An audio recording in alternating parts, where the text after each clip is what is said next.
person sits under a tree. They decide to meet the truth of themselves, and by doing so, to meet the truth of the universe at large. They confront their own ego. Consciousness pierces through unconsciousness, and eventually we call this person enlightened. The first enlightenment is an individual enlightenment. Why do I say this? Because even though that individual may have reached a state of enlightenment, in the very next town there's a man who is ruled by his own ego, and next to him another man, and next to him another man, and next to him another man. This presents an issue for the Buddha. Why? Because during his individual enlightenment he saw the truth that all is one. And so the Buddha must embark now on what we call a second enlightenment. One becomes aware that if oneness is the truth of this reality, and if there is a single being in this universe that has not reached a state of enlightenment, then it is impossible to be genuinely enlightened. Until all beings are in a state of enlightened awakeness, he cannot fully be in an enlightened and awake state. At this point, his own enlightenment is dependent upon awakening the world, and his path becomes the path of the teacher. He uses the people who are not awake to reflect to him the aspects within himself that are not awake.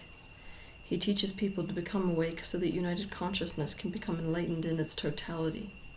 This is the secondary enlightenment. The awakening to the fact that individual enlightenment is not true enlightenment. Only collective enlightenment is true enlightenment. The problem with teaching to the world from an enlightened perspective is that it is a vibrational state that is so high, so far beyond the perspective, let's say, that most people hold on the planet, that it is inaccessible. Just think about the guru who comes to somebody who's lost their child and says, there is no death. At that moment, that truth is inaccessible. And so, instead of it helping a person feel better, it makes them feel worse. It actually separates them from their own divinity. In other words, it enhances the distance between the two perspectives instead of closes the gap between the two perspectives.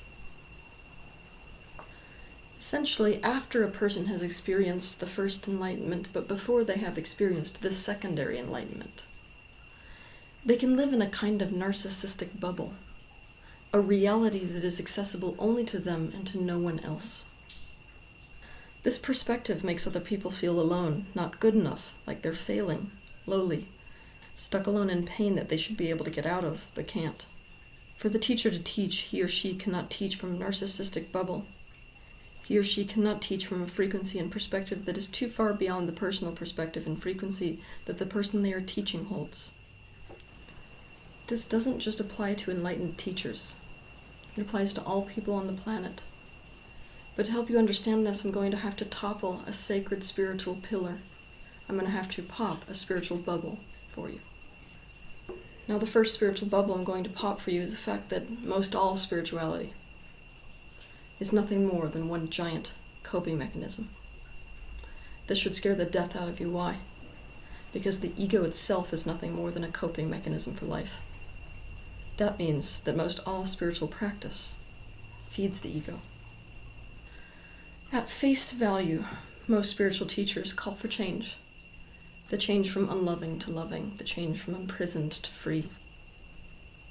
But what if I told you that most spiritual teachers are doing nothing more than teaching you how to cope with the world? The self-help and spiritual field is littered with the pollution called coping. I am no exception to this rule. Much of what I teach you is coping techniques for the world. These tools are useful, they are helpful, they can be life-changing. But there is something beyond them. There is something better than coping. It is a universal truth that if you shift what is within, what is external will change in accordance with it. As a spiritual teacher, I'm supposed to look at you and say, there's nothing wrong with this world. But I have one question. If you observe this world, you will notice that every action we take, every food we eat, every relationship we get into, every video we watch is done for one reason and one reason only. It's to feel better. What kind of world is this that we have created if we spend every minute of every day of our lives trying to feel better in it?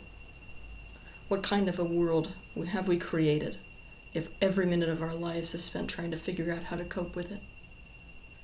More than that, what kind of world have we created if we have to teach our children how to cope with it? The people in this world who have experienced a secondary enlightenment have a dream that will not die in them. And that dream is the dream of creating a world that people don't have to cope with. One of the sacred pillars in spirituality is the pillar of positive focus. We understand that in a law of attraction-based universe, which you focus on, you get more of. So it's obvious then to create the reality you want around you, just focus on something that feels good, don't focus on the things that don't feel good, and eventually, regardless of what the people around you do or don't do, you've created a positive reality for yourself. But what happens then? What happens when you've created a narcissistic positive bubble of happiness for yourself, a reality that you live in and others don't? Your life may be going wonderfully, but you could be living in a world with people who are living in hell. And those people may be your friends or family even, but why do you care? If you're feeling good, why do you care if other people are unhappy? After all, the only reason you care is if seeing them unhappy makes you feel unhappy. So you want them to feel good so you can feel good. This way of going about your life is only possible if you have not yet awoken to the reality of oneness. It is only possible with an ego that is running your life. Now what if you looked at this through the lens of oneness? If someone in the world is feeling joy, that's you feeling joy. And conversely, if there's someone in the world that's feeling suffering, that's your suffering. And what happens if you cut yourself off from this to either direction? Cutting yourself into a world that's purely negative, or cutting yourself off into a world and a reality that's purely positive. You have created a split. You have created a fragmentation within yourself. A fragmentation within the universe at large. Just so we can get this clear, a fragmentation or a fracture or a split within yourself, the universe at large. It isn't healthy. It isn't healing. It's the exact opposite of that. For the sake of this episode, I'm going to address the people who have cut themselves off into a positive bubble. I'm going to address their strategy because this is what many spiritual methodologies advocate for. People who have cut themselves off into a positive bubble reality can tell they're damaging themselves by doing this because of the way it hurts other people when they bring their happy bubble into other people's realities, which are realities of pain. If you're this person, you have created a clash of realities where each person is alone in their reality. But it doesn't matter to you because you're the one that feels good. I should say you will feel good up until the point that your happy bubble makes people feel not heard, not seen, not felt enough, and therefore alone enough. They will leave you because of how much better it is to be completely alone than alone in the physical company of someone else. There's a terrible story about a group of people who were all following a teacher. And this particular teacher was an advocate of this concept of focusing positively so as to cut yourself off into a kind of narcissistic bubble of joy. This teaching was, don't focus on anything that you don't want to have come into your reality. So what happened? At this workshop, there was a person who fell down. In a bad way, as in they couldn't get up. There was not one person in the entire group that went over to help them, because none of them wanted to include a fall or injury in their own reality.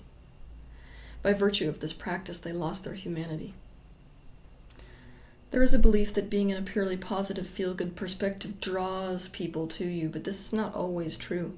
If people are feeling negative, it splits you apart from them. It repels you both.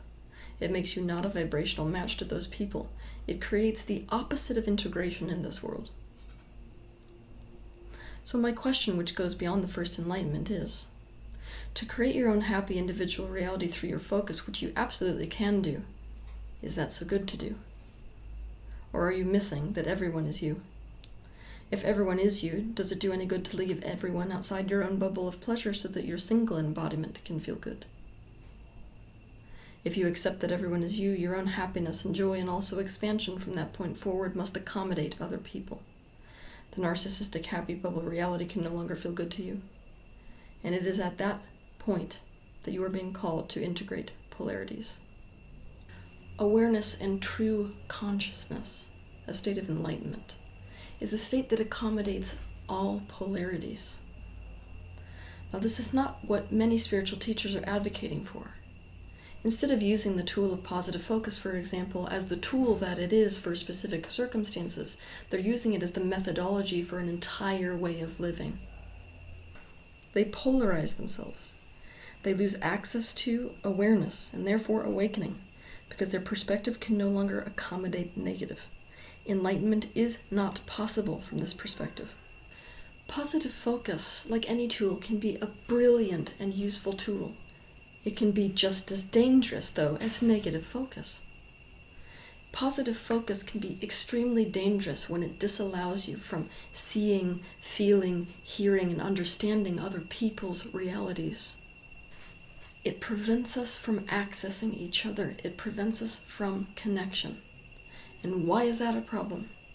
Because if we can't access each other's realities and if we can't have connection, then there is no way to create a collective awakening. Polarizing oneself is in fact a state of denial.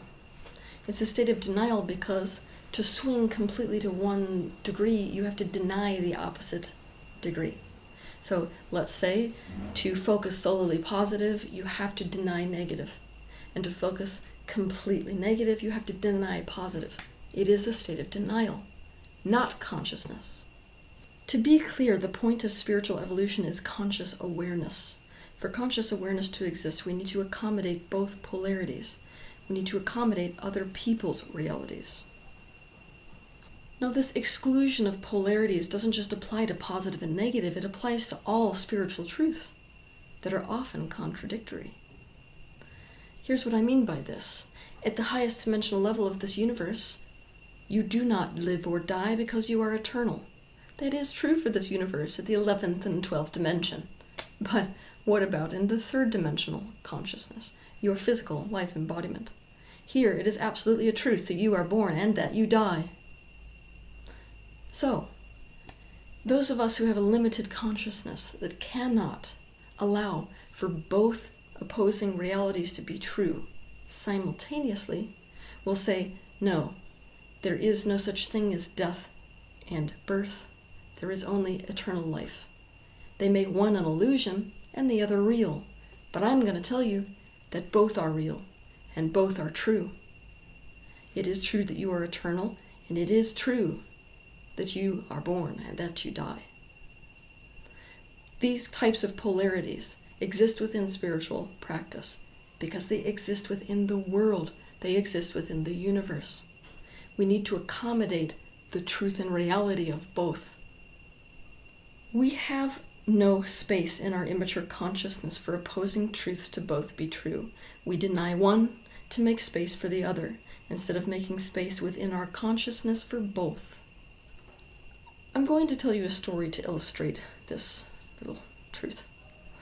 The other day, I walked down to these amazing waterfall gardens.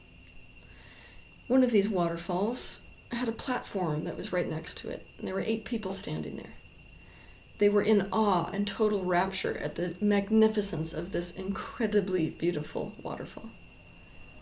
I was not in that reality. Instead, I was looking at the body of a dead dog who somebody had thrown over the edge of that waterfall. He was floating there, lifeless, at the bottom of the waterfall. The other 8 people were oblivious to the body of the dog. They could not include it into their awareness. They were as oblivious to the horror of the dog as, frankly, I was oblivious to the beauty of the waterfall at that moment. Our experiences and perceptions of the scene were completely different, non-accommodating of one another's reality. We were polarized. Because they were feeling good, they were oblivious to the pain and isolation of being in a different reality. Pain calls for presence, but no one could be present with the pain because they could not see it. It was outside the scope of a reality that they were willing to see, and the beauty of the waterfall was outside the scope of the reality that I was willing to see. Awareness and consciousness, a state of enlightenedness, would have been for all of us to see, feel, and accommodate both the beauty of the waterfall and the horror of the dog. All would be included. Awakened consciousness is an inclusive perspective instead of an exclusive perspective. United consciousness would be united instead of split in this way. It is at this point that I will say that in order to increase a state of inclusive consciousness, I strongly encourage you to watch my video on YouTube titled "And Consciousness," the modern-day replacement for the middle way. A sad fact is that if you are polarized, you will attract into your life people of the opposing polarity. This is the universe's way of helping us to become conscious of the things we are in denial of. Now, the crappy part is that this is going to make you feel much more alone. Because when you're fixed into a conscious state of negativity, and someone who is in a positive state of focus comes into your reality, it will instantly make you feel isolated. Not seen, not heard, not felt. So, if you're absorbed in negative, you will attract people who are absorbed in positive. If you're absorbed in positive, you will attract people who are absorbed in negative. Now, there's another thing that's super painful about this polarization that we can tend to do. It is that we polarize ourselves out of each other's reality. If someone in our lives is in pain and all we see is pleasure, we cannot see them. We polarize ourselves into a state where even if we are in the same room, we are in different realities. Hearing this example of the waterfall, can you see which way you are polarized? Are you the person who's so absorbed in the horror of the dog that you cannot accommodate the beauty of the waterfall into your experience? Or are you the person who is so absorbed in the waterfall, not wanting to feel bad, that you cannot accommodate the horror of the dog into your experience?